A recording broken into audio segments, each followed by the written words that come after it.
জাতীয় থেকে আন্তর্জাতিক প্রান্তিক জনপদ থেকে নগর চারপাশে ঠিক কী ঘটছে এই মুহূর্তে তা নিয়ে আয়োজন এখন চারদিক। সঙ্গে আছে আমি সানি মৃধা।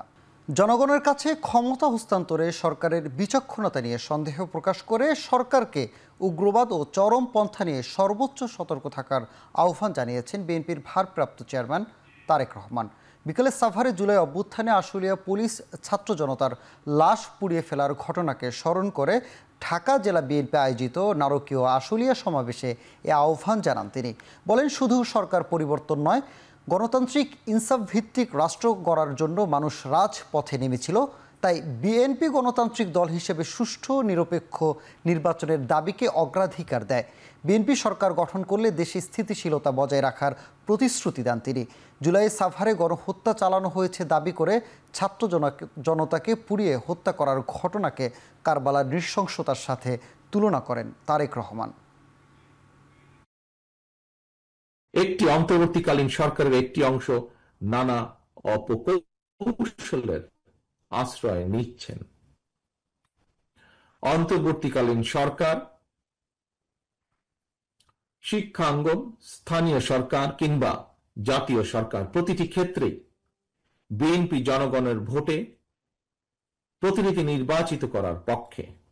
ফ্যাসিবাদী অপশক্তি রাষ্ট্র রাজনীতিতে পুনর্বাসিত হওয়ার সুযোগ নিতে ওত পেতে রয়েছে। সরকারের যে কোনো ভুল সিদ্ধান্তে দেশে গণতন্ত্রের উত্তরণের যাত্রা পথকে সংকটে ফেলে দিতে পারে। দেশে ফ্যাসিবাদ, উগ্রবাদ, চরমপন্থা মাথাচাড়া দিয়ে উঠতে পারে। কাজেই এই ব্যাপারে আমাদের সকলকে, বিশেষ করে অন্তর্বর্তীকালীন সরকারকে অত্যন্ত সতর্ক থাকতে হবে, থাকা প্রয়োজন। উপদেষ্টা আসিফ মাহমুদ ও মাহফুজ আলমকে সরকারের থেকে পদত্যাগের জন্য নানা ষড়যন্ত্র করা হচ্ছে বলে অভিযোগ করেছেন এনসিপির আহ্বায়ক নাহিদ ইসলাম। তাদেরকে অভ্যুত্থানের শক্তির প্রতিনিধি উল্লেখ করে তাদের বিরুদ্ধে ষড়যন্ত্র রুখে দিতে দেশবাসীকে আহ্বান জানিয়েছেন তিনি। সেই সাথে আসছে ৩রা আগস্ট নতুন সংবিধান বিচার ও সংস্কারের জন্য শহীদ মিনারে এনসিপির সমাবেশে যোগ দিতে ছাত্র জনতার প্রতি আহ্বান জানিয়েছেন দলের আহ্বায়ক নাহিদ ইসলাম। বিকেলে নরসিংদীতে জুলাই পদযাত্রার ৩০তম দিনের কর্মসূচি শেষে এসব আহ্বান জানান তিনি। জেলখানার মোড় থেকে পদযাত্রা কর্মসূচি শুরু হয়। ছাত্র জনতার খণ্ড খণ্ড মিছিল পদযাত্রাকে জনস্রোতে রূপ দেয়। শহরের ৪ কিলোমিটারে প্রদক্ষিণ করে পদযাত্রা শেষ হয় পৌরসভা পার্কে। নাহিদ ইসলাম অভিযোগ করে বলেন, নানা ষড়যন্ত্রের বেড়া জালে আটকে আছে মৌলিক সংস্কার। নতুন সংবিধান ও জুলাই ঘোষণাপত্রের দাবি থেকে এনসিপি এখনও সরে আসেনি বলেও উল্লেখ করেন তিনি।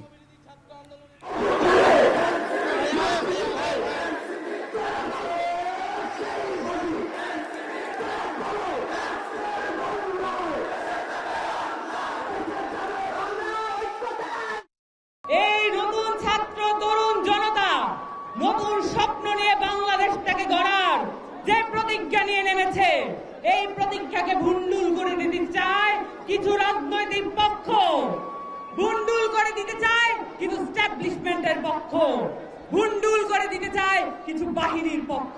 যেই সকল রাজনৈতিক ব্যক্তিবৃন্দ রয়েছেন, আপনারা আমাদের সাথে আসুন।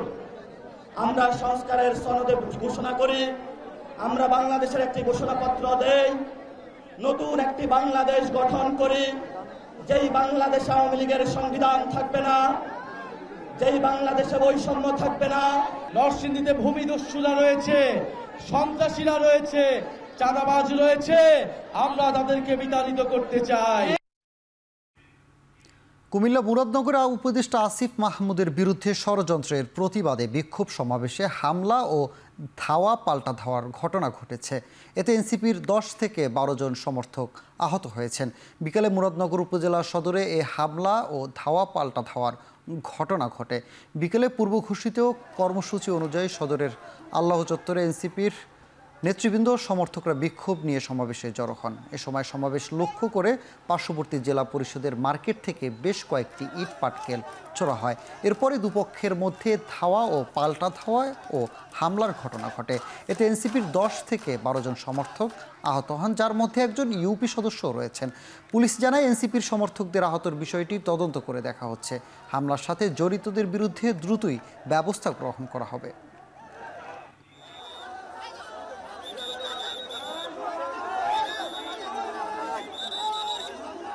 জুলাই সনদের আইনি ভিত্তি না থাকলে সংস্কারের মূল্য নেই বলে মনে করেন জামায়াতের নায়েবে আমির আব্দুল্লাহ তাহের। সন্ধ্যায় জাতীয় ঐক্যমত্য কমিশনের সভায় এ কথা বলেন তিনি। এ সময় এনসিপি সদস্য সচিব আক্তার হোসেন আইনি ভিত্তি না থাকলে বাস্তবায়নে ফাঁকির সুযোগ রয়েছে। সঙ্গে কার্যকর করার পদ্ধতি সেখানে বাতলানো না থাকে, জুলাই সনদকে যদি আমরা একটা আইনি ভিত্তির জায়গায় নিয়ে আসতে না পারি, সেক্ষেত্রে সেই জুলাই সনদ সেটা পূর্বেকার মতো 3 দলের রূপরেখার মতো শুধুমাত্র একটা ইতিহাসের দলিল হয়ে থাকবে, যার কোনো কার্যকারিতার জায়গা থাকবে না। এই যে ঐক্যমত্য আসলো যেগুলোতে, সেগুলার ভবিষ্যৎ কি? কারণ আমরা বলছি যে এটাকে আইনি ভিত্তি দিতে হবে, কিন্তু আইনি ভিত্তি না দিলে এটা তো একটা খাওয়া দাওয়া আলাপ আলোচনা করে শেষ হলো। অথবা আমরা রিকমেন্ড করলাম, অঙ্গীকার করলাম, কি অঙ্গীকার করলাম, কার কাছে অঙ্গীকার করলাম? তো অঙ্গীকার দিয়ে তো শেষ হবে না। তো পরিশ্রম সার্থক হবে। আমাদের এটা প্রয়োজন যে অ্যাগ্রিড রিফর্ম যেগুলো হয়েছে পয়েন্টস, এগুলোকে আইনি ভিত্তি দিতে। সংসদীয় আসনের সীমানা পুনর্নির্ধারণে এবার 39টা আসনে পরিবর্তন আনছে নির্বাচন কমিশন। 10 আগস্ট দাবি আপত্তি শেষে গেজেট প্রকাশ করবে ইসি। বিকালে নির্বাচন ভবনে কমিশনার আনোয়ার ইসলাম সরকার এসব তথ্য নিশ্চিত করেছেন। 4,20,005-এর বেশি ভোটার সংখ্যা বিবেচনা নেওয়া হয়। এতে বাগেরহাটে একটা আসন কমেছে, এবার একই সাথে গাজীপুরে একটা বেড়েছে।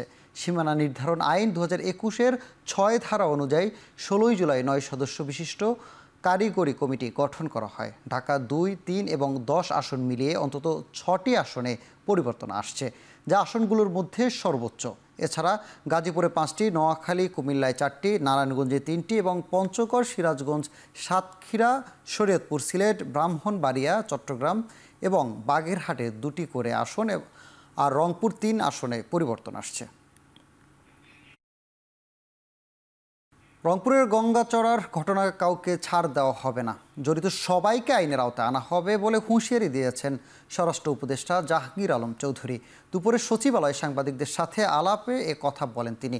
5 আগস্ট ঘিরে কোনো ধরনের নিরাপত্তা হুমকি নেই, সবকিছু আইন শৃঙ্খলা বাহিনীর নিয়ন্ত্রণে রয়েছে। বিশেষ প্রয়োজনে রাজধানীতে অভিযান পরিচালনা করছে ঢাকা মেট্রোপলিটন পুলিশ।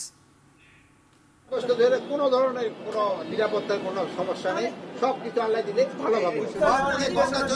আপনারা জানেন তাদের আমরা সবাই অনারাইভেল ভিসা বাতিল হচ্ছে না। যেই সব দেশের সাথে আমাদের অনারাইভেলের চুক্তি আছে তাদের ক্ষেত্রে আমরা অনারাইভেল ভিসা দিচ্ছি, যাদের সাথে আমাদের চুক্তি নেই তাদের তো আমরা অনারাইভেল ভিসা দেবো।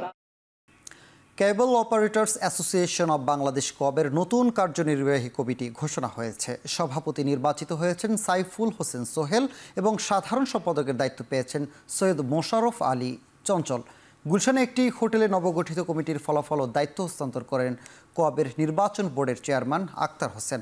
আগামী 2 বছরের জন্য কেবলস অপারেটর্স সংগঠন কোয়াবের কার্যক্রম পরিচালনার জন্য দায়িত্ব পেলেন 33 জন নির্বাচিত প্রতিনিধি। এর মধ্যে পদধারী 21 জন, 12 জন কার্যনির্বাহী কমিটির সদস্য।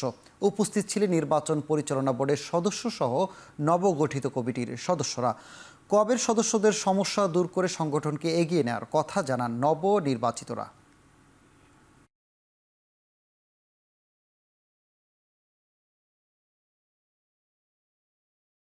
আমি চেষ্টা করেছি আমার নির্বাচন বোর্ড এবং আমার সাথে হচ্ছে আমাদের আপিল বোর্ড সবাই আমাকে অনেক সহযোগিতা করেছেন এবং আমি যখন যেটা তাদের কাছে জানতে চেয়েছি সেই সহযোগিতা তারা পাশে এসে এবং হচ্ছে প্রত্যেকটা সময় আমার সাথে তারা কাঁধে কাঁধ মিলিয়ে আমরা এই একটা সুন্দর নির্বাচন সবাইকে উপহার দিতে পারছি। এবার আন্তর্জাতিক প্রসঙ্গ। রাশিয়ার পূর্বাঞ্চলে 8.8 মাত্রার শক্তিশালী ভূমিকম্পের প্রভাবে জাপানের পর সুনামি আঘাত হানতে শুরু করেছে যুক্তরাষ্ট্রের ক্যালিফোর্নিয়ায়। অঙ্গরাজ্যটির উত্তরাঞ্চলের কয়েকটি উপকূলে সমুদ্রের ঢেউ 3 ফুট পর্যন্ত বেড়ে গেছে বলে জানিয়েছে মার্কিন আবহাওয়া দপ্তর। সুনামি আঘাত হেনেছে উপকূলবর্তী অঙ্গরাজ্য হাওয়াই, ওরেগন, ওয়াশিংটন ও আলাস্কায়ও। পরিস্থিতি বিবেচনায় নিচু অঞ্চলের বাসিন্দাদের তুলনামূলক উঁচু জায়গায় যাওয়ার পরামর্শ দিয়েছে স্ট্রেট কর্তৃপক্ষ। একই নির্দেশনা জারি আছে রাশিয়ার কুরিল দ্বীপপুঞ্জ, জাপানের পূর্ব উপকূলে 20 লাখ বাসিন্দাকে নিরাপদে সরিয়ে নিয়েছে জাপান সরকার। এছাড়াও ভূমিকম্পের প্রভাবে প্রশান্ত মহাসাগরের দক্ষিণে 100টিরও বেশি দ্বীপ নিয়ে গঠিত ফ্রেঞ্চ পলিনেশিয়ায় জারি হয়েছে সুনামি সতর্কতা। এবার খেলার প্রসঙ্গ। টেস্ট দলের নিয়মিত মুখ নাইম হাসান, তবে সামনের দিনগুলোতে নিজেকে দেখতে চান ওয়ানডে আর টি-20 দলেও। সেই সঙ্গে সংক্ষিপ্ত ফরম্যাটের দলে থাকা সতীর্থদের নিয়েও বেশ আশাবাদী এই স্পিনার। নাইমের প্রত্যাশা আসন্ন এশিয়া কাপ আর টি-20 বিশ্বকাপে এই দলটাই দারুণ পারফরমেন্স উপহার দেবে বাংলাদেশকে। নিজেকে তিনও ফরম্যাট খেলার মতনই রেডি করতেছি। প্রিমিয়ার লিগ, বিপিএল এগুলোতে আলহামদুলিল্লাহ খেলি। তো আমি তো যদি শুধু এক ফরম্যাটে খেলতাম তাহলে তো শুধু ফার্স্ট ক্লাসে খেলতাম। আলহামদুলিল্লাহ খুব ভালো খেলছে ওরা। আমার বিশ্বাস ওরা ওখানে খুব ভালো রেজাল্ট করবে। টি-20 খেলার মধ্যে শর্ট ফরম্যাট খেলা, মোমেন্টামটা যদি পাই ইনশাল্লাহ বাংলাদেশ ভালো কিছু করবে। শেষ করছি এখন টেলিভিশন। এখন টেলিভিশন ওয়েবসাইটে দেখতে ভিজিট করুন www.ekhon.tv এবং ফেসবুকে দেখতে ভিজিট করুন facebook.com/tv.ekhon এবং ইউটিউবে দেখতে ভিজিট করুন youtube.com/c/ekhon tv।